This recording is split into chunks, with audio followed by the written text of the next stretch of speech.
Hello friends, मैं आपका दोस्त डॉक्टर सुनील कुमार और आप देख रहे हैं डॉक्टर कुमार एजुकेशन क्लिनिक।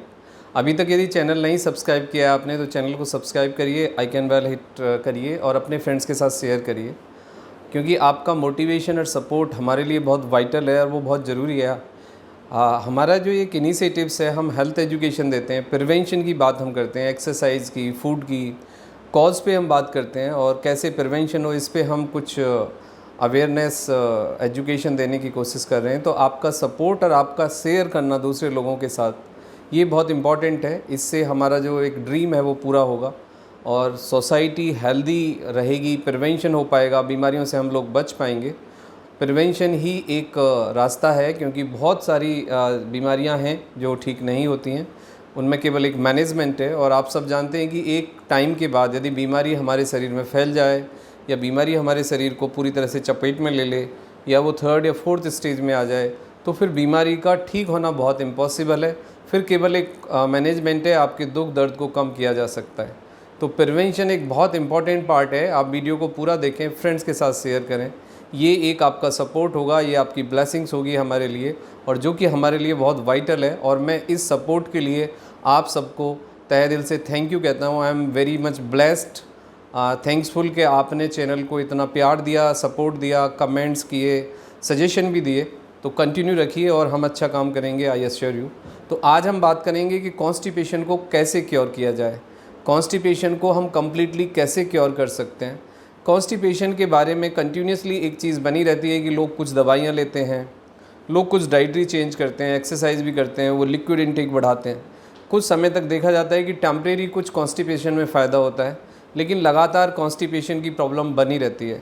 और क्लिनिक में एक प्रेजेंटेशन देखा है मैंने, क्लिनिक में प्रेजेंट करते हैं लोग अपनी प्रॉब्लम को कि वो कोई मेडिसिन ले रहे हैं, कायम चूर्ण लेते हैं या किरमाफिन लेते हैं या फिर कोई और हार्ड स्ट्रॉन्ग लग्जेटिव चूर्ण लेते हैं, जिससे कि उनको काफ़ी अच्छा लगता है, पेट साफ़ हो जाता है और 2 से 3 बार भी साफ़ हो जाता है। लेकिन देखा ये जाता है कि जैसे ही वो उस दवाई को या चूर्ण को स्टॉप करते हैं तो फिर प्रॉब्लम और ज़्यादा हो जाती है। और सबसे बड़ी प्रॉब्लम ये है कि एक टाइम के बाद या तो आपको डोज बढ़ानी पड़ती है कॉन्स्टिपेशन की मेडिसिन की, या फिर आपकी जो मेडिसिन है वो कॉन्स्टिपेशन को डील करना बंद कर देती है।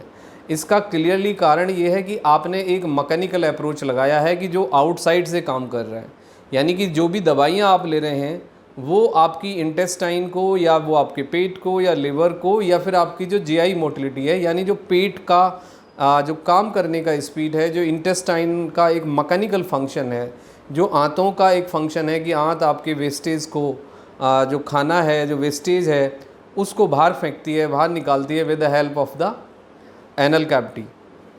तो ये जो प्रक्रिया है ये आप बाहर से एक आउटसाइड से एक सपोर्ट दे रहे हैं कॉन्स्टिपेशन को डील करने के लिए। ये कम्प्लीटली नेचुरल नहीं है और इससे कॉन्स्टिपेशन क्योर नहीं होगा। लेस एंड मोर कॉन्स्टिपेशंस की जो दवाइयाँ हैं उनके अपने साइड इफ़ेक्ट हैं, उससे आपकी इंटेस्टाइन कमज़ोर होती हैं, सेंसिटिव होती हैं। और इंटेस्टाइन देखेंगे धीरे धीरे जब आप एक कोई कॉन्स्टिपेशन के लिए कोई मेडिसिनल सपोर्ट देते हैं तो फिर आपको एक विड्रॉल डिपेंडेंट बनता है कि आप यदि वो मेडिसिन लेंगे, आप वो चूरन लेंगे तो आपका पेट साफ़ होगा, यदि आप वो नहीं लेंगे तो आपका पेट साफ़ फिर नहीं होगा। तो ये एक बहुत कॉम्प्लिकेटेड क्रिटिकल प्रॉब्लम है कि जो बहुत एक कॉम्प्लेक्स के रूप में, एक परेशानी के रूप में, एक कन्फ्यूजन के रूप में आपके साथ जुड़ जाती है। कॉन्स्टिपेशन कोई बीमारी तो नहीं है, लेकिन कॉन्स्टिपेशन के कारण मोर देन 100 डिसीज़ आपको होते हैं। और मेटाबॉलिक प्रॉब्लम्स जितने भी हैं उसमें कॉन्स्टिपेशन डायरेक्टली और इनडायरेक्टली प्रॉब्लम को कॉम्प्लिकेट करने में कम्प्लीटली रोल प्ले करता है। कहा यह जाता है कि यदि मॉर्निंग में आपका अच्छे से पेट साफ़ हो जाए तो entire day you feel better, आप लाइट फील करते हैं, अच्छा महसूस करते हैं और एक अच्छी फीलिंग के साथ रहते हैं। और यदि आपका पेट साफ़ ना हो तो आप एक सोमेटाइजेशन के अंदर आते हैं, आपका दिमाग बार बार पेट पर ही जाता है कि भाई पेट साफ़ नहीं हुआ है, पेट साफ़ नहीं हुआ है, गैस बन रही है, इससे बहुत सारी प्रॉब्लम्स होंगी। और ये देखा जाता है कि कॉन्स्टिपेशन की प्रॉब्लम एंजाइटी हो, आपको डिप्रेशन हो, आपको इंसोम्निया हो या फिर सोमेटाइजेशन हो, मूड डिसऑर्डर हो, ये सारी प्रॉब्लम डेवलप करता है। तो इसका कॉज क्या है आज हम उसको क्लियर समझने की कोशिश करेंगे, क्योंकि जब तक आपके केस में कॉज फाइंडिंग नहीं होगा, जब तक आप कारण नहीं समझेंगे, आपका कॉन्स्टिपेशन नहीं ठीक होने वाला है। ये सब जो आप कर रहे हैं ये एक टेम्परेरी सपोर्ट है, जो कि एक टेम्परेरी सॉल्यूशन देगा। उससे फौरी तौर पर कुछ समय के लिए राहत हो सकती है, लेकिन लॉन्ग टर्म उसके साइड इफ़ेक्ट हैं और उससे आपकी इंटेस्टाइन कमज़ोर होगी और आपको उसकी आदत पड़ेगी। तो सबसे पहले जो सबसे ज़्यादा मेजर आजकल देखा जा रहा है कि थायराइड की प्रॉब्लम के कारण लोगों को कॉन्स्टिपेशन होता है। यानी यदि थायराइड का प्रॉब्लम है तो आपको कॉन्स्टिपेशन होगा, आपको पीसीओडी होगा, आपको ओबीज होंगे, आपका फैटी लिवर होगा, आपका मूड डिसऑर्डर आपको आएगा, हेयर फॉल होगा, स्किन ड्राई होगी, और ये प्रॉब्लम कंटिन्यूसली आपको चलती रहती है। डॉक्टर्स दूसरी प्रॉब्लम्स को मैनेज करते हैं या कुछ दवाइयाँ देते हैं, लेकिन यदि आपको थायराइड है तो आपका कॉन्स्टिपेशन तब तक ठीक नहीं होगा जब तक आप अपने थायराइड को नॉर्मल नहीं करेंगे, क्योंकि मेटाबॉलिक रेट को आपका जो थायराइड है डायरेक्टली प्रभावित करता है। यदि आपको थायराइड का प्रॉब्लम है तो आपका मेटाबॉलिक प्रोसेस बदल जाएगा, एक लोडेड हो जाएगा और स्लो हो जाएगा, जिससे कि आपको कॉन्स्टिपेशन होगा। दूसरे लेवल पे हम आते हैं कि यदि इंटेस्टाइन के लेवल पे या फिर एनोरेक्टल यानी एनस के लेवल पे कोई प्रॉब्लम है तो उससे भी आपको कॉन्स्टिपेशन होगा, जैसे कि पाइल्स है, फिजर है, फिस्टुला है, या फिर एनोरेक्टल स्वेलिंग है, या आपको लोअर इंटेस्टाइन में कोई रुकावट है, या आपकी इंटेस्टाइन जो है आइदर वो सेंसिटिव है बहुत ज़्यादा या पैरालाइज है, मतलब वो प्रॉपरली काम नहीं कर रही है, लाइक IBS। तो यदि इस तरह का कुछ प्रॉब्लम है तो कॉन्स्टिपेशन आपको तब तक बना रहेगा जब तक आप इस अंडरलाइन कॉज को रिपोर्ट नहीं करोगे और डील नहीं करोगे। लंबे समय तक लगातार बैठे रहने से भी कॉन्स्टिपेशन आता है। अब हम आते हैं डायरेक्टली फूड के पार्ट पे कि कौन सा ऐसा फूड है जो आपके कॉन्स्टिपेशन को बढ़ाता है, आपके इंडाइजेशन डेवलप करता है, आपको जो डाइजेशन का प्रोसेस है उसको स्लो डाउन करता है, इजीली डाइजेस्टेबल नहीं है।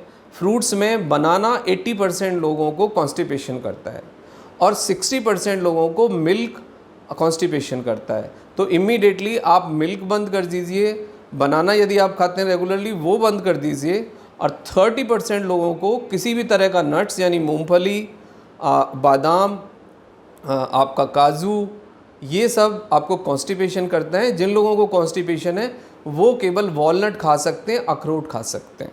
दूसरे जो ड्राई फ्रूट्स हैं वो अवॉइड करें, नट्स को अवॉइड करें।